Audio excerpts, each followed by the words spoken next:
realmente é muito precioso, muito precioso. Deus tem sido tão bom. E, na realidade, os pais do meu pai eram cristãos. Eu acho que os avós dele também.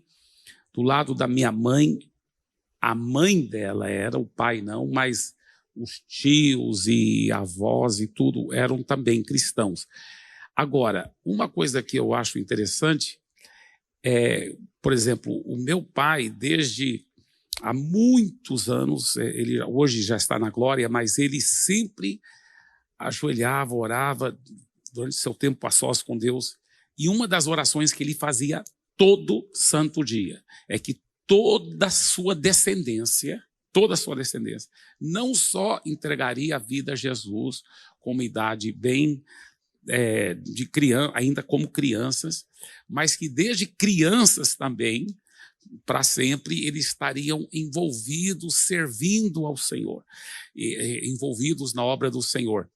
E é interessante porque ontem eu estava dando culto doméstico e a minha filha Priscila está nos Estados Unidos, o David vai voltar para a universidade lá agora em agosto, mas ele está em casa no momento, o David, o Daniel e a minha esposa. E o versículo que eu li no nosso culto doméstico, esse em Isaías 59, versículo 21, que diz: quanto a mim, esta é a minha aliança com eles, diz o Senhor.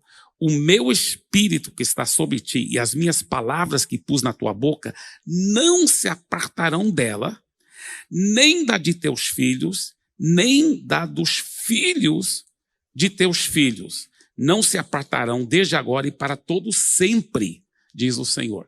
E é interessante que eu estava enfatizando isso para os meus filhos, querendo ajudá-los a entender o legado que eles tinham do pai, do avô, de todos os tios deles, que são meus irmãos, todos envolvidos na obra, agora todos os netos do meu pai também envolvidos na obra, etc. e tal. Mas eu achei tão interessante porque o jeito que todos dois dos rapazes tomaram esse versículo para si, eles falaram: então, pai, é importante os nossos filhos e os nossos netos, que seriam meus bisnetos, realmente seguirem fielmente o Senhor Jesus e essas palavras não apartar da boca deles. Isso me alegrou demais. Agora, quando eu penso no meu pai, eu penso em 3 palavras desse legado, Primeiro, paixão. Eu cresci vendo meu papai e minha mamãe chorando, apaixonados, chorando por amor e alegria ao Senhor Jesus e chorando por almas, por ganhar vidas para Jesus. Segunda palavra que eu penso é integridade.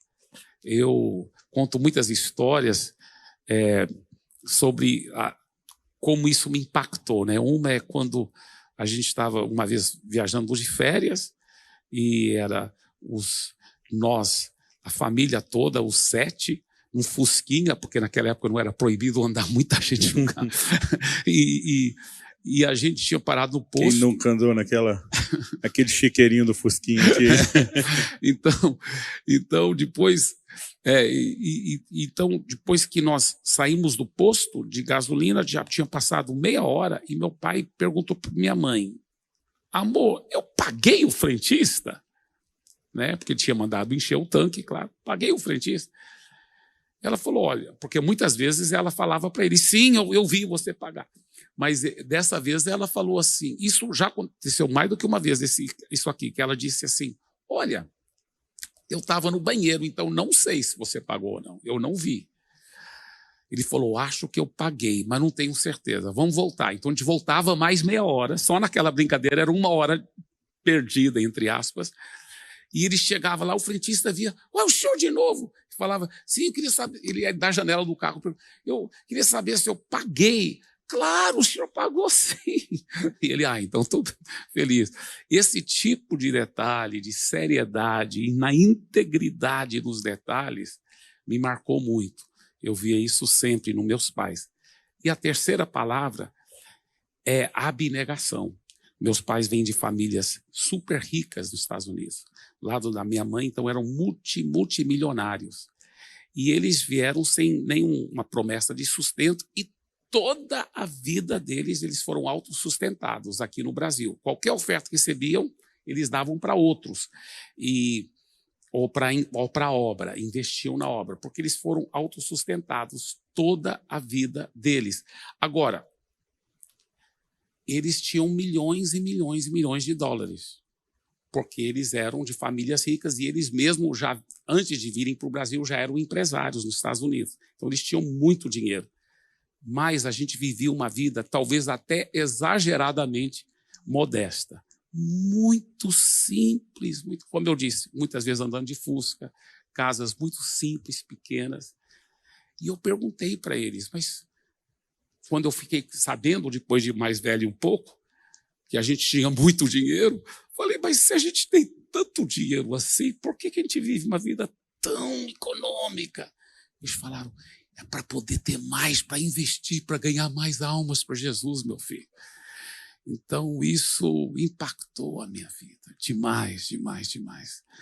Uma vez, na casinha onde a gente morava, era tão pequenininha que não cabia quase ninguém. Até meus irmãos meu pai ajeitou o almoxarifado lá fora para eles dormirem. Isso é daquela época do Goiás. Em Goiás, lá em Vianópolis, inclusive.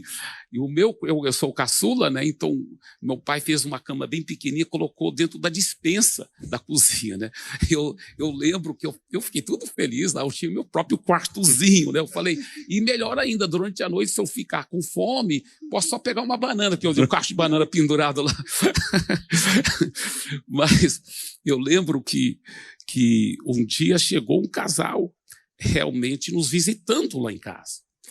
O quartinho dos meus pais era muito pequenininho, tinha uma pequena cama de casal lá, mas minha mãe trocou os lençóis, tudo para o casal ficar. Depois que todo mundo foi dormir, aí meus pais olharam um para o outro, onde nós vamos deitar? Porque eles eram muito altos e dentro da sala jamais caberia eles, deitado no chão.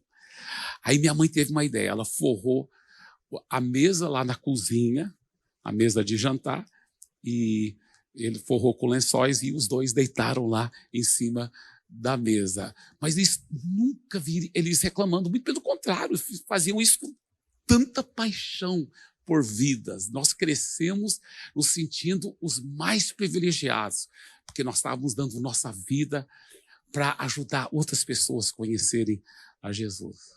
Glória a Deus, glória a Deus.